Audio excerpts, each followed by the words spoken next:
Dear teachers, welcome to JSN English Learning. We are with Unit 2 of the revised PGTRB syllabus, and we are discussing Daniel Defoe's Robinson Crusoe, a novel which was published in 1719. And we are going to see the various dimensions of the novel. Robinson Crusoe, which is considered to be a fictional autobiography, which was written using first-person perspective, is also stated to be of an epistolary novel form, a novel in the form of episodes. Okay, it is in the form of a episodic novel. அப்படின்னு ஒரு information இருக்கு. அடுத்த information அப்படின்னா it is considered to be allegory. What type of allegory? அப்படின்னா it is people interpret this work as a spiritual or religious allegory. Okay, why do we call it அப்படின்னு கேட்டீங்கன்னா throughout the novel, if there is one theme which is running throughout the novel அப்படின்னா it is the religious matters which become more prominent. ஒரு கேரக்டரை பத்தி adventure story மாதிரி இருந்தா கூட through out அப்படியே பேக்ரவுண்ட்ல அந்த கேரக்டர் ராபின்சன் க்ரூசோவுடைய அந்த religious status, whether he was atheist or theist. If he is atheist, why he was atheist? If he was a theist, what are the problems that he faced with? And did he become very close to God, or was he staying away from God? Did he think about salvation or not? அப்படிங்கிறத பத்தி எல்லாம் நிறைய information இந்த நாவல்ல இருந்தது. அதுக்கு ஒரு உதாரணமா நம்ம சொல்ல வரோம். என்ன அப்படின்னு கேட்டீங்கன்னா, in the preface to the novel, Robinson Crusoe tells very clearly the intention of recording his life. எதுக்காக அப்படின்னா to justify and honor the wisdom of providence in all the variety of our circumstance. அப்படின்னா simple, நம்ம எந்த சூழ்நிலையில இருந்தாலும் சரி, அந்த சூழ்நிலையில கடவுள் நமக்கு கை கொடுக்க காத்திருக்கிறார். நம்ம பல நேரங்கள்ல அதை உணர்வதில்லை, ஆனா என் வாழ்க்கையில நான் அதை உணர்ந்தேன், அதனால நான் இதை உங்களுக்கு சொல்றேன் அப்படிங்கிறாரு. To justify and honor the wisdom of providence. Providence அப்படின்னா divine help in all the variety of circumstances. Whatever situation you are, God will come to help you. Right? The second information is, இந்த நாவல் நீங்க படிக்கும்போது உங்களுக்கு கிடைக்கக்கூடிய information என்ன அப்படின்னு கேட்டீங்கன்னா, this novel is in the form of a religious instruction manual. ஒரு religious man ஒருத்தன் வந்து ஆன்மீக திருப்பயணம் போக நினைக்கிறான். நாட் எக்ஸ்டர்னல் திருப்பயணம், இன்டர்னல் ஜேர்னி. அப்ப அந்த இன்டர்னல் ஜேர்னி போகும்போது you will face with lot of crisis filled situation. அப்படின்னா கைவிடப்பட்ட நிலை உங்களுக்கு ஒரு வாழ்க்கையில.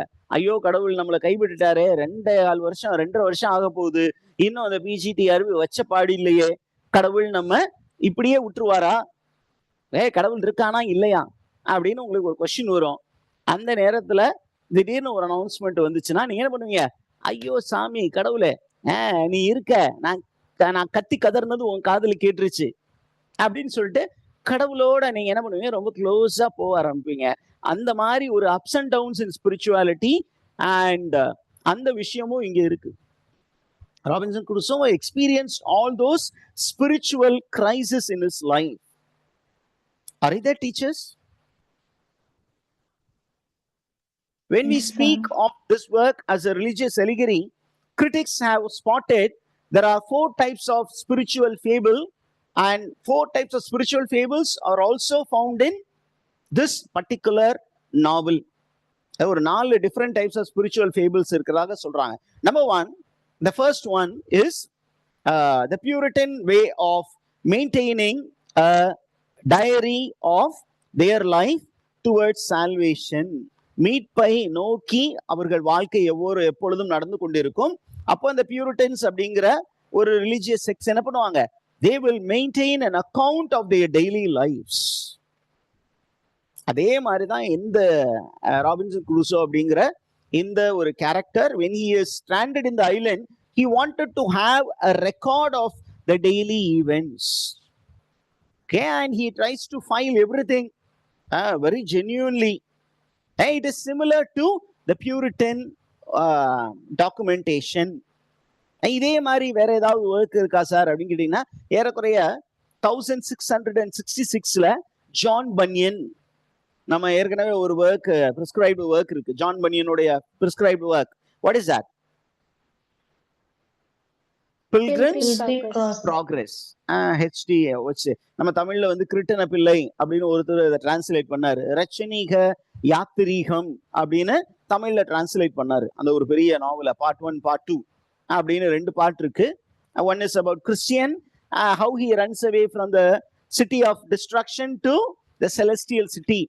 அவன் கூப்பிடும்போது அவன் ஒய்ஃப் கொஞ்சம் ஹெசிடேட் பண்றா, பட் அவளுக்கு ஒரு அழைப்பு வருது, உன் ஹஸ்பண்ட் இங்க வந்துட்டான், நீயும் வாமா அப்படின்னு சொல்லி ஒரு கோல்டன் ஸ்க்ரால் அவளுக்கு வருது. அந்த படிச்சோன்னே ஐயோ நம்ம புருஷன் சொல்லும் போது நம்ம கேம்புல இப்ப அவரு ஹெவனுக்கு போயிட்டாரு, நம்மளும் போவோம் அப்படின்னு Christina along with the children she makes a journey to the celestial city.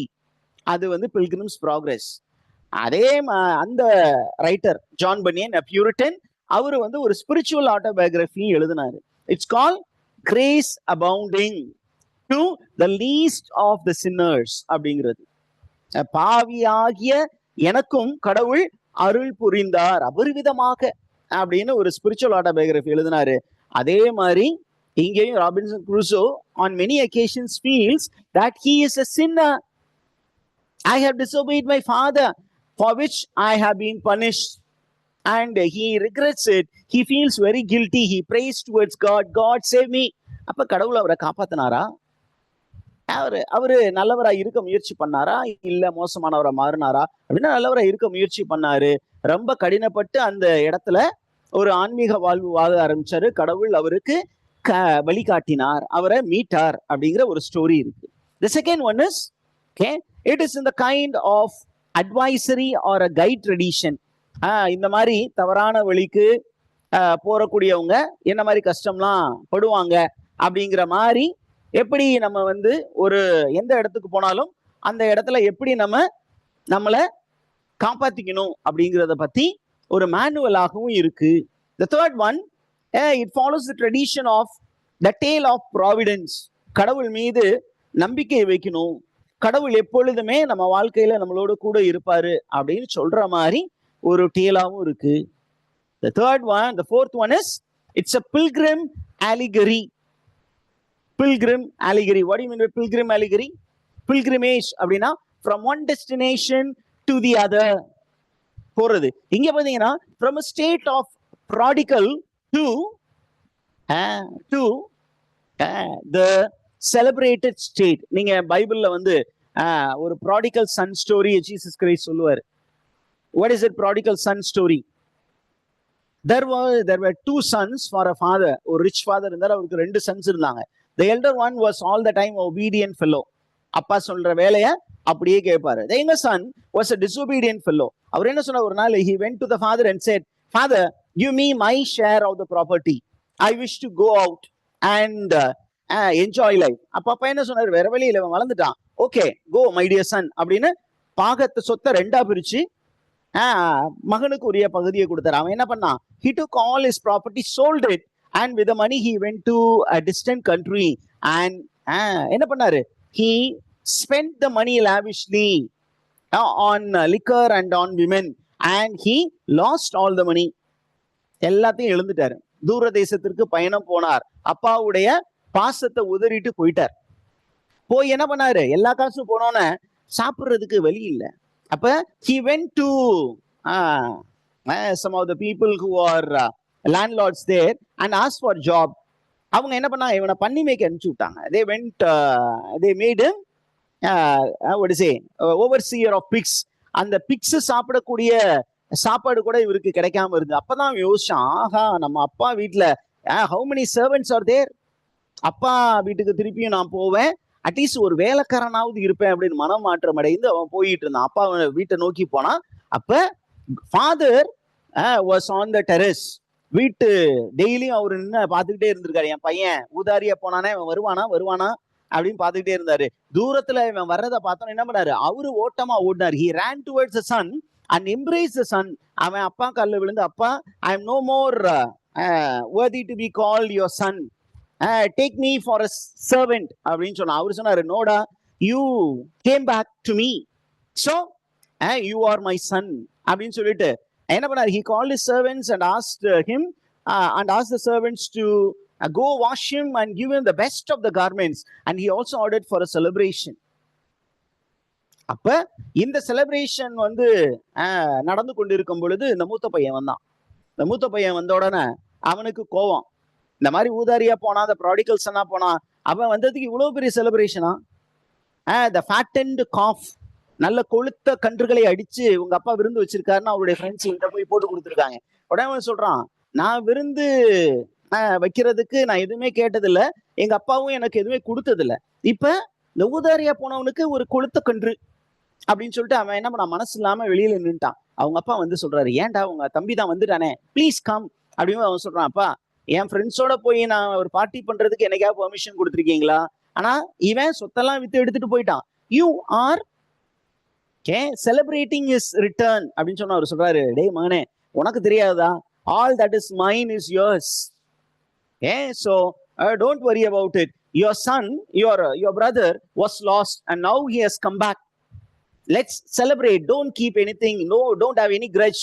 He is your brother அப்படின்னு சொல்லி அவனை கூட்டிட்டு போனதாக ஒரு ஸ்டோரி இருக்கு. ஏன் சார் இதை இவ்வளவு பெரிய ஸ்டோரியை சொல்றீங்க அப்படின்னு கேட்டா, இந்த நாவல் Robinson Crusoe considers himself as a prodigal son. Did you get that, teachers? In another occasion, Robinson Crusoe equates himself with Jonah and also with Job. Jonah, what is Jonah? Who is Jonah?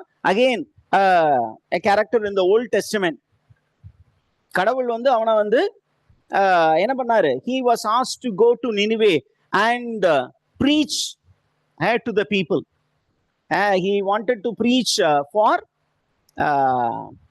what to say, the change of lifestyle of the people of Nineveh, because they were committing a lot of crimes against God. அப்ப கடவுளுக்கு எதிராக அவர்கள் செயல்பட்டார்கள். அவர்கள் மனம் மாறணும் அப்படிங்கிற விஷயம், நீ போய் நினிவே அப்படிங்கிற நகரத்துல போய் அங்க இருக்க மக்களுக்கு go and give my messageன்னு கடவுள் வந்து ஜோனா கிட்ட சொன்னாரு. ஆனா ஜோனா என்ன பண்ணாரு, கடவுள் சொன்ன திசைக்கு எதிர் திசையில டிராவல் பண்ண ஆரம்பிச்சார். He disobeyed God and he went in a merchant ship. What happened? There was a storm in the sea and என்னாச்சு, because of the storm everybody started suffering in the sea. And Jonah, people எல்லாம் என்ன கேட்டாங்க, இங்க இருக்க யாரோ ஒருத்தர் கடவுளுக்கு எதிராக செயல்பட்டிருக்கீங்க, யாரு அப்படின்னு கேட்டாங்க. யாரும் பதில் சொல்லல. இவனும் ஜோனாவும் அமைதியா இருந்தான். என்ன பண்ணா, அவங்க ஒரு சீட்டு குலுக்கி போட்டாங்க. அந்த சீட்டு குலுக்கி போடும்போது அவங்களுடைய பேரு வந்து ஜோனா பேரு அங்க வந்துருச்சு. உடனே அவங்க கேட்டாங்க, நீ தான் என்ன தப்பு பண்ண அப்படின்னு கேட்டோன்னா, அவங்க எல்லாம் சொன்னோன்னே, என்னப்பா இப்படி எல்லாருடைய லைஃபையும் கேள்விக்குறியாக்கிட்டியே அப்படின்னு ஜோனா சொல்றான். ஒன்னும் இல்ல, என்னை தூக்கி கடல்ல போட்டுருங்க, போட்டுட்டீங்கன்னா your lives will be saved. Then what happened? Jonah was thrown into the sea, but he was very confident that God will not allow him to die. என்னாச்சு, when Jonah was thrown into the sea, God has already sent a big whale to swallow him. அவன் கீழே விழுறதுக்கு ஒரு வேல் வாயை திறந்துகிட்டு இருந்துச்சு. அந்த வாய்க்குள்ளார போனா 3 நாள், for 3 days he was in the belly of the whale and he was not harmed in the belly of the whale. ஏன்னா உள்ள போனீங்கன்னா it will be digested, there will be very what is it, there will be poisonous chemicals there which will digest the food there. வெறும் எலும்பு தான் வெளியில தூக்கி போடுமா. ஆனா கடவுள் என்ன பண்ணாருன்னா, even in that situation God saved Jonah. என்னாச்சு, on the 3rd day after the 3 நாள் முடிஞ்சோன்னா he was spit out. நார்மலா இந்த வேல்ஸ் என்ன பண்ணும்னா, undigested food it has a passage through which it will gush out, and Jonah was gushed out in the shore of a land, and the land happened to be Nineveh. And he went and preached the message that God wanted him to preach, and the people changed their lives and they became good. அதே மாதிரி ஒரு over riding theme இதுல பாப்பீங்க.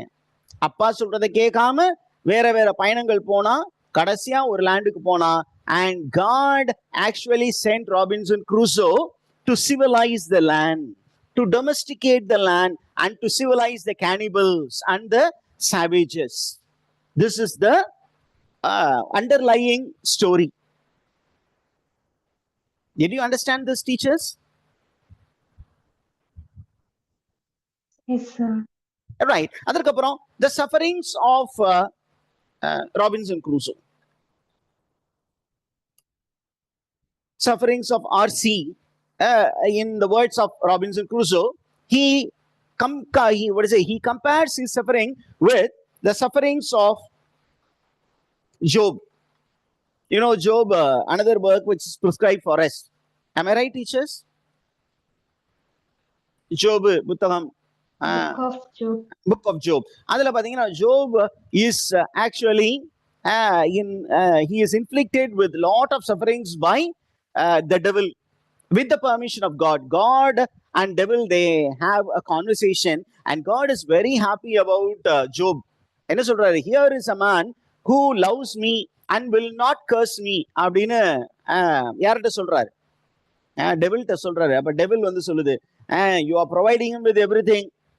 If you punish him, if you make him suffer, he will curse you அப்படின்னு சொன்னோன்னே, okay, you go and test him and find if he curses me அப்படின்னா என்ன பண்றாரு? ஒரே ஒரு விஷயம் மட்டும் சொல்றாரு டெவில் கிட்ட, you should not take away the life of Job. You can do anything to him. Okay, you can inflict his body, you can inflict his spirit, his mind, but you should not take away the life. And அவர் சொல்றாரு, okay, done, my dear Lord. நான் வந்து என்ன பண்ண மாட்டேன், ஜோபுடைய life எடுக்க மாட்டேன், but I will inflict pain, series of pain. அப்போ ஒன்று மாற்றி ஒன்று பெயின் கொடுத்து அவன் வந்து என்ன பண்றான், நொந்து வெந்து போய் என்ன பண்றான், ஒரு சாம்பல் மேட்டு மேல உட்காந்துருக்கான், ஒரு குப்பை குழி மேல உட்காந்துருக்கான். Everybody have deserted him. He has lost everything in life. Even his wife comes and says, please curse God and die, because his body is filled with boil and the boil is breaking and there is pus which is coming out and there are he looks very ugly also. அவன் என்ன பண்றான், ஒரு ஓடை எடுத்து மேல இருக்கலாம் சுரண்டிட்டு உட்காந்துருக்கான் குப்பைக்கொல்லி மேல. அப்ப அவனோட ஒய்ஃப் வந்து சொல்றா, curse God and die. If you curse God, God will strike you, will die. அவனுடைய ஃப்ரெண்ட்ஸும் வராங்க, ஒரு 3 friends. They advise him to curse God and die, but he doesn't curse God. He has so much confidence in God. He only curses the day of his birth. நான் பிறந்த நாள் வந்து ஒரு சாபத்திற்குரிய நாள், அதுக்காகவும் கடவுள் அவனை கடிந்து கொண்டார். இப்ப அந்த அளவுக்கு ரொம்ப சஃபரிங் கொடுத்தாரு. இந்த ஸ்டோரியில ராபின்சன் க்ரூசோவுக்கும் நிறைய சஃபரிங்ஸ் இருந்தது. தனிமையே ஒரு பெரிய சஃபரிங் தான். Did you understand how there are comparisons made in the novel, teachers? Yes, sir. Yeah. Now we move on to the summary section. ரொம்ப முக்கியமான டீடைல்ஸ் எல்லாத்தையுமே I have tried to put into this particular narrative. Okay. Now the first thing is, when was Robinson Crusoe born?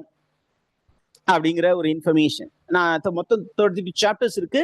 I have not put okay every chapter summary, but one long summary, so that அதுல எல்லா டீடைல்ஸும் வந்துரும் மாதிரி போட்டிருக்கேன். So Robinson Crusoe was born in the year 1632. Where was he born? அப்படின்னா he was born in the town of York in England. Now where was his father from? Are they Englishmen? அப்படின்னு கேட்டீங்கன்னா, his family was not completely English. They were from Germany. They have settled in York. அவங்க German பேக்ரவுண்ட்ல இருந்து வரக்கூடிய family இப்ப எங்க settle ஆயிட்டாங்க, இங்கிலாந்துல செட்டில் ஆயிட்டாங்க. Now what is the original family name of Robinson Crusoe? The original family name was Krusner. Original name என்னது? Robinson Krusner. Are you there, teachers? And there is a subtle comment made by Daniel Defoe through the mouth of Robinson Crusoe. பயங்கரமா ஒரு comment அடிச்சிருக்காரு Daniel tifo. என்ன அப்படின்னா, என் பேர் வந்து ஆக்சுவலா எங்க ஃபேமிலி பேர் வந்து க்ரூஸ்னர், ஆனா English men have the strange habit of mispronouncing names, distorting names. Okay, English people வந்து எப்படிப்பட்டவங்களாம், பேரை வந்து சரியா உச்சரிக்க மாட்டாங்க. they distort the names. அதனால க்ரூஸ்னருங்கிறது என்னவாயிடுச்சு, நாளடைவுல க்ரூசோனே மாறி போச்சு. This is a comment which is made by Daniel Defoe, an Englishman, against Englishmen. So it's a satire genre. பயங்கரமான satire, பயங்கரமான ஒரு criticism. இங்கிலீஷ்காரங்க ரொம்ப மோசம் சார், இப்ப நம்ம வந்து English is second language for us in India. நம்ம வந்து ஒரு இங்கிலீஷ் நேம தமிழைஸ் பண்ணி அல்லது தெலுங்கைஸ் பண்ணி அல்லது ஒரு நேட்டிவ் டங்ல மாத்தி சொல்றது தப்பு கிடையாது. அப்படி ரொம்ப படிச்சதுக்கு அப்புறம் பண்ணீங்கன்னா தப்பு. பட் இனிஷியலா when it is the second language, we speak the second language like the mother tongue. நீங்க பாத்தீங்கன்னா அந்த மாதிரி ஒரு சில பேர் பேசுவாங்க. ஓகே, இப்ப கர்னல்னு சொல்லுங்க அப்படின்னா நம்ம பசங்க என்ன பண்ணுவாங்க தமிழ்ல? கலோனலு. எப்படி சொல்லுவாங்க? கலோனலு. இந்த மாதிரி நிறைய காமெடி எல்லாம் இருக்கும். மிஸ்ப்ரனன்சியேஷன். I recently came across a name. How was the name? The boy asked the boy, what is your name? அவன் என்ன சொன்னான்? My name is Matthew Absalom. அப்சலோமி அப்படின்னு எழுதுறான். என்னப்பா இது மத்தேயு அப்சலோமியா? இங்கிலீஷ்ல எழுதுறான் அப்படின்னு சொன்னா மேத்யூன்னு எழுதுறான். MATHEW. அதை எப்படி ப்ரொனவுன்ஸ் பண்றான்? It is pronounced as Matthew Absalomi. This is called distortion of a name. இங்க பாருங்க, Krusner is the original spelling, but because of constantly calling it differently, his name became Crusoe. Krusner is a German name, and in English, people started writing it as Crusoe. Gladwin becomes Kiladwin. KILADUVIN. கேட்கறது Gladwin, எழுதும்போது கிலாடுவின்னு ஒருத்தர் எழுதி விட்டார். அப்ப அந்த பையனுக்கு பேரு கிலாடுவின் ஆயிடுச்சு. அப்ப English people were criticized by Daniel Defoe in the very first chapter. Did you understand this, teachers? ஃபுல்லா போட்டு டேமேஜ் பண்ணி விட்டாரு ஓப்பனிங்லயே. Through the mouthpiece called Robinson Crusoe. Are you there, teachers?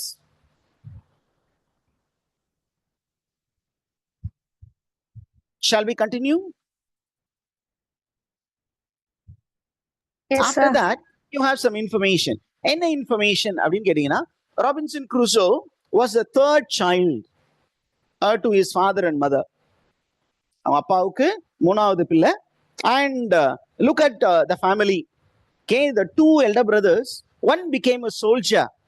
And what happened to that brother அப்படின்னு கேட்டீங்கன்னா, that brother who became a soldier, he died in a place called Dunkirk. He died in a place called Dunkirk, fighting against the Spanish enemies. The Spaniards oda English army was fighting, and this brother, the elder brother, he went as a soldier.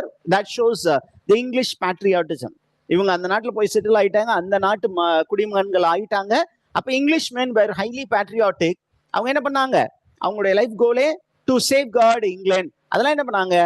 Many young English men, they enrolled themselves in army and they went to the army and died fighting in foreign land. அப்ப Dunkirk அப்படிங்கிற ஒரு இடத்துல போய் சண்டை போட்டு இறந்து போயிட்டார். What happened to the second brother அப்படின்னு கேட்கும்போது ரொம்ப சட்டிலா இவர் சொல்றாரு, we do not know what happened to the second brother. There was no trace of the second brother. Nobody bothered to trace him.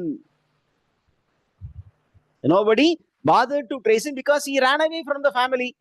Why did he run away? There is no question.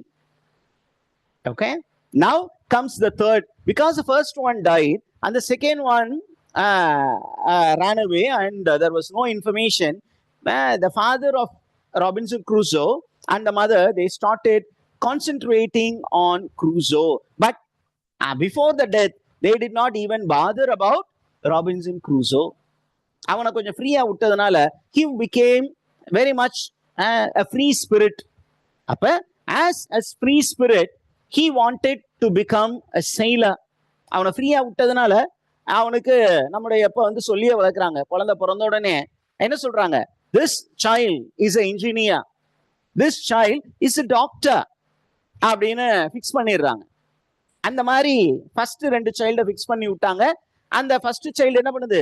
அந்த விஷயத்தை அப்படியே follow பண்ணி போச்சு, சுத்து போச்சு. Second ஒன்னு, இந்த அப்பாவுடைய வில்லு அம்மாவுடைய வில்ல நம்ம ஏன் ஃபுல்ஃபில் பண்ணோம், ஓடி போலான்னு ஓடி போச்சு.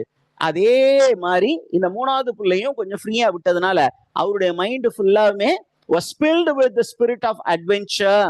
ஏன் நிறைய adventure stories அவன் வாசிக்க நேர்ந்திருக்கும். So his mind was towards becoming a sailor. But அவருடைய ஃபாதருக்கு ஒரு சின்னதா ஒரு டவுட் வந்துச்சு. அப்ப அவர் என்ன சொல்றாரு, கூப்பிட்டு குரூசோவுக்கு ஒரு பிராக்டிக்கல் அட்வைஸ் கொடுக்குறாரு. என்ன? Be practical. Money is very important for life. I have become a business man and I am now having lot of money, so life is very peaceful for me. But if you become a sailor, you will have to suffer அப்படின்னு அவரை warn பண்றாரு. அதனால நீ என்ன வாகு, காசு வாங்கணும். காசு பார்க்கணும்னா என்ன பண்ணும்? உனக்கு பெஸ்ட் ப்ரொஃபஷன் என்ன அப்படின்னா பிகம் அ லாயர். ஏன் அந்த காலத்துல பாத்தீங்கன்னா பாரிஸ்டர் ஆகுறது வந்து it is becoming rich. It was one of the greatest professions in England. those who became rich were great barristers. இல்லைன்னா ஏன் இங்க இருந்து மகாத்மா காந்தியை வந்து பாரிஸ்டர் படிக்கிறதுக்கு இவங்க பேரண்ட்ஸ் அனுப்பணும்? they were businessmen, you should know that. Gandhi's parents, Mahatma காந்தியோட பேரண்ட்ஸும் they were businessmen. அதனால அவங்க ஒரு ஃபோர் தாட் இருந்தது. என்ன அப்படின்னா, பாரிஸ்டர் ஆக்கிட்டா இவர் பெரிய ஆள் ஆயிடுவாரு, பணக்காரன் ஆயிடுவாரு. ஆனா அவருக்கு ஒரு bitter experience and he did not practice being a barrister. லா வந்து பிராக்டிஸ் பண்ணாம practical life வந்துட்டாரு. வந்து he started fighting against slavery, oppression. இங்க ராபின்சன் குரூசோ பாத்தீங்கன்னா அவங்க அப்பா வந்து லாயர் ஆகணும்னு சொன்னாரு, பிராக்டிக்கலா தான் இருடா மகனேன்னு சொன்னாரு. ஆனா இவன் என்ன பண்ணா, மைண்ட் ஃபுல்லா எதை பத்தி இருந்தது? எதை பத்தி இருந்தது? கோயிங் டு த சீ. சீக்கு போடா போடா அப்படின்னு இவனுடைய ஸ்பிரிட் சொல்லுச்சு. அவங்க அப்பா வார்ன் பண்ணாரு, if you go to the sea you will live a cursed life. You will live a cursed life னு வார்னிங் கொடுத்தாரு. ஆனா இவன் என்ன பண்ணல, கேட்காம கடலுக்கு ஓடி போக முடிவு பண்ணிட்டான். What is the prophecy? Look at the prophecy. This is an important prophecy. அவங்க அப்பா முன்னாடியே அவனை கூப்பிட்டு வார்ன் பண்ணாரு. என்ன? Okay, if you become a sailor, you will be the most miserable wretch that was ever born. Okay? You will be the most miserable wretch. You will be a wretched man, cursed man. இந்த உலகத்திலே ரொம்ப மோசமான ஒரு சபிக்கப்பட்ட மனிதனாக நீ உணர்வாய் உன்னை. நீ வந்து ஒருவேளை கடலுக்கு போற, நாங்க சொல்றத பேச்சு கேட்கல, நான் இல்ல ஒரு செயலரா தான் ஆவேன்னு சொன்னீங்கன்னா வாழ்க்கையில கஷ்டப்படுவடா, நாயே நாதாரியா போயிருவ, நாசமா போயிருவ அப்படின்னு சொன்னாரு. அதை அவன் கேட்கல. So at the age of 19, what did Crusoe do? He got an offer from one of his friends and he ran away from home and he joined a crew which was actually journeying away from England. Are you there, teachers? எந்த ஒரு particular போர்ட்ல இருந்து போனாரு அப்படின்னா, he went to another port by name Hull. What is the name of the port? யார்க்ல இருந்து எங்க ஓடி போறாரு? Hull அப்படிங்கிற ஒரு இடம். அந்த இடத்துக்கு ஓடி போய் அங்க இருந்து தன்னுடைய நண்பர் அவருக்கு தெரிஞ்சவங்க கப்பல்ல he sets sail. And what happened when they start sailing, there was a storm and because of the storm he became seasick. Normally நீங்க first time when you go to sea you will become seasick and he regrets going to the sea. எங்க அப்பா பேச்சு சொல்லாம நான் அப்படி வந்தேன்ல, அதனால ஒருவேளை இந்த கடல் சீற்றம் தணிந்து நான் ஒருவேளை கரைக்கு சேர்ந்துட்டேன்னா இன்னமேட்டு நான் கடல் பக்கமே போக மாட்டேன் அப்படின்னு முடிவு பண்றாரு. But what happened? என்ன பண்றாரு அப்படின்னு கேட்டீங்கன்னா, the following day there was a calm. இந்த கடல் சீற்றம் தணிந்து ஒரு அமைதி நிலை திரும்பணும்னா எல்லாருமே என்ன பண்றாங்க, அவரை கிண்டல் பண்றாங்க. என்னையா அப்படி ரொம்ப சிக்கா இருக்க, ரொம்ப பயப்படுற, இதெல்லாம் லைஃப்ல சகஜம், ஒரு செயலருடைய லைஃப்ல ரிஸ்க் எல்லாம் எடுக்கலன்னா எப்படி அப்படின்னு சொன்னோன்னா என்ன பண்றாரு, அந்த ஸ்ட்ராம்ல இருந்து தப்பிச்சாங்களே அதுக்காக ஒரு செலிப்ரேஷன் இருக்கு. He drinks and after taking liquor he resolves never to go back home. Are you the teachers? நான் என்ன விட்டு போக மாட்டேன் வீட்டுக்கு முடிவு பண்றான். முடிவு பண்ணி ஒரு நாள் என்ன ஆகுது, there is a storm again and because of the storm again he starts thinking about getting back home. என்னாச்சு, when there was again a storm, this fellow Crusoe hides himself in a cabin and prays to God for deliverance. கடவுளே எப்படியாவது என்னை காப்பாத்திரு, காப்பாத்திட்டீங்கன்னா என்ன பண்ண மாட்டேன், கடல் பக்கமே வரமாட்டேன். Are you there, teachers? And you find that the ship becomes damaged and it starts sinking. அப்போ அந்த சிங்க் ஆகும்போது என்ன பண்ணாங்க, they fired a cannon and there is a rescue team which comes to their rescue. And என்ன பண்றாங்க, இவங்க எல்லாம் காப்பாத்தி என்ன பண்றாங்க, ஒரு பக்கத்துல இருக்க ஒரு லேண்டு கூட்டி போறாங்க. அண்ட் the magistrates, அந்த பக்கத்துல இருக்கக்கூடிய அந்த சீஷோர்ல இருக்கக்கூடிய அந்த மக்கள் வந்து இவர் என்ன பண்றாங்க, லோக்கல் பீப்புள்கிட்ட கொண்டு போய் விடும் பொழுது அந்த லோக்கல்ல ஒரு மேஜிஸ்ட்ரேட் இருக்காரு. அந்த magistrate of the town, he listens to the story of Robinson Crusoe and அவருக்கு தங்குறதுக்கு இடம் கொடுத்து கொஞ்சம் காசும் கொடுத்து என்ன பண்றாரு, better get back home because இதுக்கெல்லாம் நீ சரிபட்டு வரமாட்ட அப்படின்னு அந்த மேஜிஸ்ட்ரேட் இவருக்கு கொஞ்சம் காசு கொடுத்து என்ன பண்றாரு, ஊருக்கு போ அப்படின்னு கட்டுறாரு. அப்ப இவர் என்ன பண்றாரு, Robinson Crusoe, after facing with initial difficulty, he decides to go back home. Okay, அதே நேரத்துல அவங்க அப்பா என்ன நினைக்கிறாரு, தன்னுடைய அப்பா வந்து எப்படியா இருந்தாலும் நம்ம பண்ண தப்ப என்ன பண்ணிடுவாரு, மன்னிச்சு விட்டுருவாரு அப்படின்னு சொல்றாரு. அந்த ஒரு முடிவு வராரு. ஏறக்குறைய அந்த ப்ராடிகல் சன் வந்து இங்க அப்படியே சிங்க் ஆகுது. நீ வந்து அப்பா கிட்ட போனா மன்னிப்பு கேட்டா அப்பா மன்னிச்சு விட்டுருவாரு. அதே நேரத்துல இவருடைய ஃப்ரெண்டுடைய ஃபாதர் இருக்காரு இல்லையா, அவரு தான் அந்த மாஸ்டர் ஆஃப் தி ஷிப். அவர் என்ன சொல்றாரு அப்படின்னா, this is a warning that if you get back to ship you will have many bitter experiences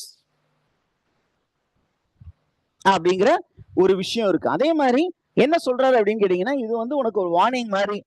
என்ன அப்படின்னா, if you continue to travel you will be cursed like Jonah அப்படின்னு சொல்றாரு. ஆனா இவன் என்ன பண்றான், he becomes resolute. இல்ல நான் வீட்டுக்கு போக மாட்டேன், நான் என்னதான் பண்ணுவேன்,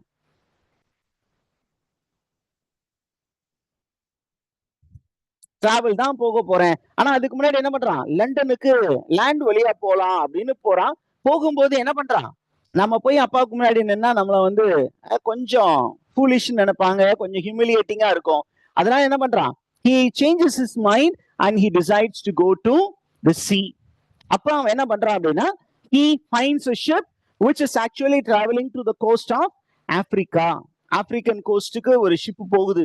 அப்ப அந்த ஷிப்புக்கு அந்த ஷிப்புடைய கேப்டன் வந்து இவருக்கு ஒரு இன்விடேஷன் கொடுக்குறாரு, நீ வர்றதுனா வாப்பா அப்படின்னு சொன்னோன்னா இவன் என்ன பண்றான், சரி நம்ம போவோம் அப்படின்னு சொல்லிட்டு he goes. ஓகே, அப்ப என்ன பண்றான் அப்படின்னா, அந்த ஷிப்புடைய கேப்டன் என்ன சொல்றாரு, we are going to African coast. அந்த ஆப்பிரிக்கன் கோஸ்ட்ல நீங்க இங்க இருந்து கொண்டு போய் ஏதாவது ஒரு ப்ராடக்ட் அங்க வித்தீங்கன்னா அங்க இருந்து உங்களுக்கு in return you can get gold dust. அதனால I will give you little money, you buy some products here from London and we can make huge profit அப்படின்னு சொன்னோன்னே அவனுக்கு ஒரு 40 pounds வந்து கடனா கொடுக்குறாரு. He borrows 40 pounds. With the 40 pounds அவன் என்ன பண்ணான், he buys toys and trinkets. I would say trinkets. என்ன வாங்குறான், அந்த 40 pounds வச்சு டாயும் டிங்கெட்ஸும் வாங்குறான். டிக்கெட்ஸ்னா நம்ம இந்த கில்டட் ஜுவல்லரி அப்படின்னு சொல்லுவோம் இல்லையா, காஸ்மெட்டிக் ஐட்டம்ஸ். இந்த டிங்கெட்ஸ்னா நமக்கு இந்த டோலாக்கு இந்த மாதிரி சின்ன சின்னதா இருக்கும் இல்லையா, அந்த மாதிரி இத விஷயம்லாம் வாங்கி என்ன பண்றான், அப்படியே வச்சுட்டு they are going to the South African coast, African coast போறான். அங்க போயிட்டு என்ன பண்றாங்க, he is indulging in merchandise and he returns with 300 pounds worth of gold dust. அவனுடைய இந்த ஜேர்னி வந்து ரொம்ப ப்ராஃபிட்டபிளான ஒரு ஜேர்னியா இருக்கு. அதனால அவன் என்ன பண்றான், ஓகே, ரொம்ப ஹாப்பியா இருக்கான். இன்னமேட்டுக்கு அவனுக்கு கடலை தவிர வேற எந்த யோசனையும் இருக்க போவது இல்லை. Are you there, teachers? Do you have any doubt here?